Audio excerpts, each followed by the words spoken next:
작가란 무엇인가 맹난자. 누에가 뽕잎을 먹어야 비단실을 뽑아낼 수 있듯이 읽지 않은 작가는 병든 누에처럼 튼실한 고치집을 지을 수 없다. 의지와 표상으로서의 세계 서문에서 쇼펜하우어는 이렇게 밝혔다. 우파니샤드, 플라톤, 칸트가 없었다면 나의 학문은 없었을 것이라고.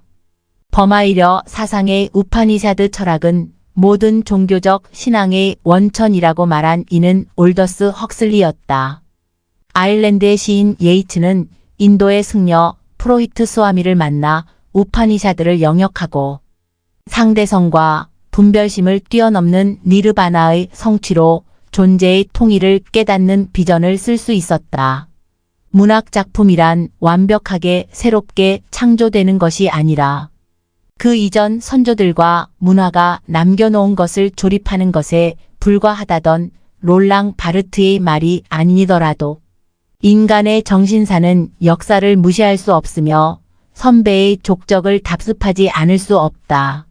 그 위에 벽돌 한 장을 올려놓는 것이 작가가 아닌가. 호메로스가 쓴 오디세이는 3000년 뒤 제임스 조이스에 의해 율리시즈로 재탄생하고 5000년 전 중국의 주역이 노자에 의해 도덕경으로 가름된다. 헤르만 헤세는 주역과 노장 사상을 뼈대로 유리할 유의라는 명작을 써냈다. 작가는 모름지기 오래 살아야 만성한다. 충분한 일조량과 풍우를 거쳐 과육이 감미를 성하듯 작가들에게도 오랜 숙성의 시간이 필요하다. 세월의 풍파를 거쳐 그들은 증언하고 역사적 사명감으로 대안을 제시해왔다. 허균은 홍길동을 내세워 부조리한 사회를 고발하고 이상 국가 율도국을 세웠으며 헤르만 헤세는 세계대전을 겪은 후 유리알 유의에서 이상 국가로서의 학자국 카스타리엔을 제시하고 인간의 영성과 진리, 명상 등을 강조하였다. 일본 센다이 의학 전문학교에 유학 중이던 노시는 중국 사회를 개혁하는 데 의학이란 그리 기묘한 것이 못된다며 문학으로 뜻을 바꾸었다. 정신에 영향을 주는 것은 문학밖에 없다면서 광인일기와 아크유정전 같은 걸작을 써서 사회의 모순을 비판하고 민족의 정신개조와 각성을 촉구하는 데 앞장섰다.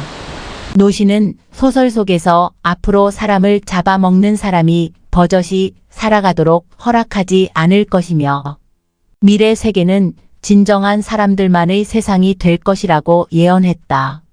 그리고 그는 젊은 후진들이 사다리를 밟고 더 높이 오를 수만 있다면 우리들이야 아무리 밟힌들 무슨 한이 있겠느냐며 청년 교육에 힘썼다. 그의 유해가 만국 공묘에 묻힐 때 흰 천의 민족혼이라 쓴 만장이 영구를 덮었다. 빅토르 위고는 억압받는 민중의 편에 서서 코민의 반역자들과 유태인들을 탄압과 박해로부터 보호하고 이들을 위해 시를 쓰고 극장에서 목소리 높여 외치기까지 했다. 그를 가리켜 프랑스의 톨스토이라고 말한 사람은 작가 로맹 롤랑이었다. 위고와 톨스토이는 80이 넘는 장수를 누리면서 자기 내부의 선을 실천한 사람들이다. 자국을 대표하는 문호로서 톨스토이는 부활로, 위고는 레미제라블로 자신의 인도주의 사상을 남김없이 선양하였다. 왕성한 정력으로 많은 연문을 뿌린 것조차 비슷했다. 장발장의 뒤를 밟던 자베르는 장발장의 고결한 마음씨에 감동하고는 그를 체포할 수가 없었다. 직무와 인정의 틈바구니에 끼인 형사는 번민 끝에 투신 자살로 관계를 청산한다. 세상에 절대적인 악은 존재하지 않는다는 위고의 세계관이 그대로 드러난 작품이다. 프랑스 정부는 위고를 국장으로 예우했다. 젊은 시절 방탕과 도박, 간음과 성병, 낙제, 허영심으로 가득 찬 톨스토이는 일기장에 자신의 과오를 면밀히 분석해 적었다. 그의 인생 40년이 인간적인 본분을 만드는 기간이었다면 나머지 40년은 그것을 개선해 나가는데 바쳐진 삶이라고 할 수 있다. 부활을 쓴 것은 72세였으나 이 작품의 정신적 배경은 50세에 쓰기 시작한 참회록에 그 연원을 둔다. 노벨상이 결정되었지만 대중과 함께가 아닌 혼자만 받는 상은 하면서 그 상마저 거절해버렸다. 많은 사람이 추종하며 성자처럼 떠받들자 나는 성인이 아닙니다. 성인인 척한 일도 없습니다. 나를 약한 인간이라고 생각해준다면 그것이 사실 나의 본 모습입니다. 그러자 이 사람은 하느님을 닮았구나. 막심 고리키는 감탄에 마지 않았다. 어떻게 살아야 할 것인가? 인문학적인 근본 질문에 과학이 답하지 못하는 것을 문학은 가능하게 한다. 톨스토이의 답안이다. 인간의 구원은 자아를 버리고 스스로를 희생시키며 신의 말씀에 따르는 데 있다. 도스토옙스키는 작가일기에서 우리들이 저 사람과 똑같은 입장에 놓인다면 아마도 우리는 저 사람보다 더 나쁜 짓을 했을 것이다. 그러니 무죄로 해주어야겠어. 라고 말한다.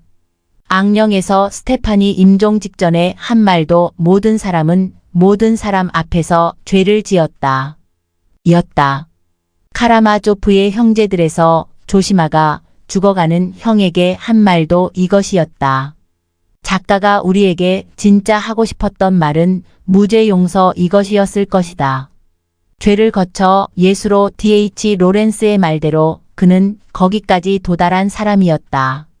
위대한 작가 정신, 그것은 글을 쓰면서 쓰는 동안 나다니엘 호손의 큰 바위 얼굴처럼 스스로 내면의 성질을 이룩해가는 도정이 아닐까 싶다. 카뮤의 스승인장 그르니에는 그가 페스트를 발표하자 신 없는 성자 덕망 있는 무신론적 성자로 평가했다. 그렇다면 난 지옥에 가겠어라며 허클베리 핀의 모험에서 인류애를 일깨운 마크 트웨인, 친한 작가로 알려진 일본의 오해 겐자부로는 천황제 국가주의를 비판하고 반전 반핵과 인류의 공존을 역설한 평화주의자다. 우리를 개안으로 이끈 인생의 달관자, 도연명, 몽테뉴, 셰익스피어, 임어당, 괴테, 헤세, 사미엘 베케트 등 그분들의 영전에 삼가 존경의 염을 바친다. 작가는 시대의 등불이며 중생구제를 서원하는 관음보살의 화신과도 같은 존재가 아닐까. 그들의 연민을 생각한다.